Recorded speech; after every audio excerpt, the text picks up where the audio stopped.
Pixar created their own original toys for Toy Story, but also featured some real-life toys like the Baby Monitor, Tinker Toys Podium, Etch-a-Sketch, Magic 8 Ball, and many more that I have unboxed in this video.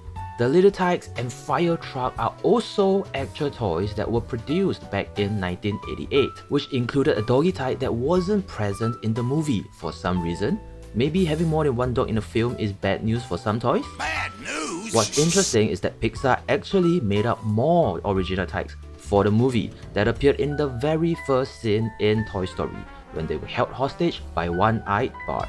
And since they are not actual toys that we can buy, today we're gonna print all of them with the mighty 8K and the 3D models provided by Cineplay Toys on Instagram. I've already unboxed some custom Fire Tikes made by Sid Toys, and they were a huge upgrade from the originals. And now that my Fire Truck has arrived, we can finally have our Fire Tikes ride it. I bought mine for about 15 bucks on eBay without any of the original Tikes, but the Sid Toys Tikes fit perfectly on the Fire Truck and I am happy with it. One thing to note is that Andy actually had 4 white Fire Tikes and 1 black one, but Sid Toys provided 2 black Tikes instead. And if you watch the scene closely again, you can spot a mistake that Pixar made where a Fire Tike changed its colors magically when it landed on the truck. Magic. Also, when the fire truck was moving, it was making a siren sound, but I don't see any battery compartment on mine, so I don't think that's an actual feature of this toy. But it looks amazing and I can't wait to complete the Toddle Tots collection with our custom Tikes. There were only 6 custom Tikes in Toy Story 1, and they are the Strider Tike, Hunter Tike, Cap Tike, Dog Tike, Tike with black hair, and Cowboy Tike. After the release of the first movie, they made a game in 1996 called the Toy Story Activity Center, and that game featured 3 new Tikes, a Tike without hair, a policeman Tike, and a painter Tike.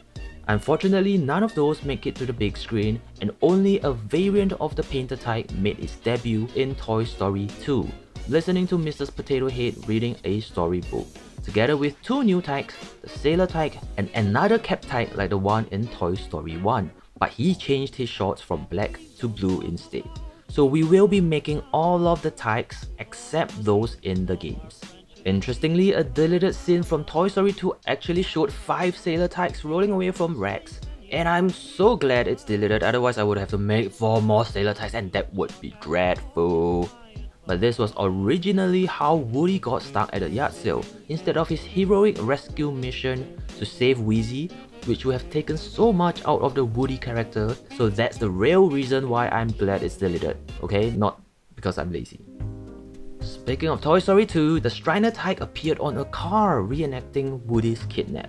And I'm not sure if this car was ever produced by Little Tikes, but Cineplay Toys made the car and we are going to print it together with the other custom Tikes. When you first open the files, they are separated into pieces, the body, the collar, and the specific Tikes, but they all have no faces. Sid Toys used water slide decals for the faces, which looks flawless, but the original Tikes actually has a slight indentation to them, and I really wanted to stay true to the original toy. The other thing is, Sid Toys decided to give them different expressions, which is cool, but in toy mode they have the same expression, a slight smile. So that is what I am going for.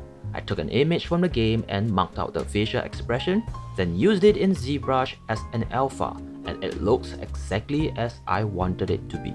The next step is to have all of the Tikes use the same face, so I had to separate their respective heads individually and merge them to the face. But don't worry, Cineplay Toys has since made a version with indented expressions, so you don't have to do it yourself.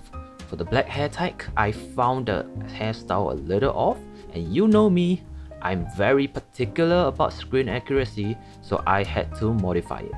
It's basically the same hairstyle as Dog Tike, just with some markings on his hair. The cap on the Cap Tike also felt too small, so I adjusted it according to the images I see. It was also missing a knob on top, so I had to add it. The rest was just a head swap and we have all the custom Tikes. I merged the body and the face together so that I could squeeze all of them in one build plate, which I absolutely regretted during the painting phase, and we are ready to print. Wait, what? Center Tike? That's right, Santa Tike made a brief cameo in a Christmas special hiding under the No, I'm just kidding. Cineplay Toys made a Santa Tike and I was inspired by that to make my own model to give away for free. I was just playing around using spheres and moving them about to make the hat, and I added a little fur ball at the end. Of course, who is Santa without his facial hair? I went a little overboard and broke some little Tike's unspoken rules and extended his beard over the body, which I think brings out the Santa-ness a lot more. I then protruded a part of the short to become the bottom of his coat sort of, and I think that's pretty much done. Oh, I also added a little sack of toys on his side, kinda like the painted Tike with his palette, and now his Santa. After just 8 hours, the Mighty 8K has given us all 10 Tikes on its pretty large build plate, and they look damn good. I love using the Aqua Vanilla 8K resin for projects with skin colors because if there are any scratches after painting, it's very easy to cover up. And here we have the Cure Mega S to help me dry and cure the print at the same time. Definitely a big step up from my cardboard box. The card on the other hand took 10 hours and it's pretty huge, but the Mighty 8K build plate is big enough to print it with no issues. The prints look really good and the facial features are sharp. And if you want to be one of the people watching the videos earlier in the future, make sure to join our membership with just $2 to gain access to them, together with exclusive emojis and colorful badges to stand out from the crowd. Thank you to all our supporters from Ko-fi, Patreon and membership for helping to keep this channel alive. So I primed them with white primer because their colors are white and they look pretty nice. This is how they look beside the Sid Toys one, and I think Cineplay Toys did a really good job because I feel that ours look slightly more accurate. But now is when I start regretting that I merged the parts together. At first it was fine because I just had to mask the white to paint the beige, and it was easy because it's just one straight line, right? It's just a little tedious to mask like 10 of them, but it was still looking good and I'm just painting the beige. The next step was to mask the white and the beige to paint the other colors. At first, I was using small tatted up masking tape, but then I realized I could just tape it one round and then cut the edges out with the pen knife, and then it would be masked nicely. Same goes for the head with rounded edges, which made things slightly more acceptable. I did use some blue tack to cover up some of the areas I missed, and we can paint. There's apparently a lot of blue, those with blue bottom like Cap Tike, the Cowboy, Painter Tike, and Sailor Tike, and both Cap Tikes have blue caps. On the other hand, the Hunter Tike and Dog Tikes are pretty similar in colors. The Hunter Tike has a green head but brown bottom, while the Dog Tike has a green bottom with brown hair. As for the red, I like to give them an orange base first to make the red a little brighter, so that's what we are doing for all the red prints. Then when you layer down the red, it looks more vibrant. And now we can end the airbrushing with all the blacks, like the black hair Tike and the black cap for Painter Tike. Well, that is not the end of our agony because this is where it got a lot worse.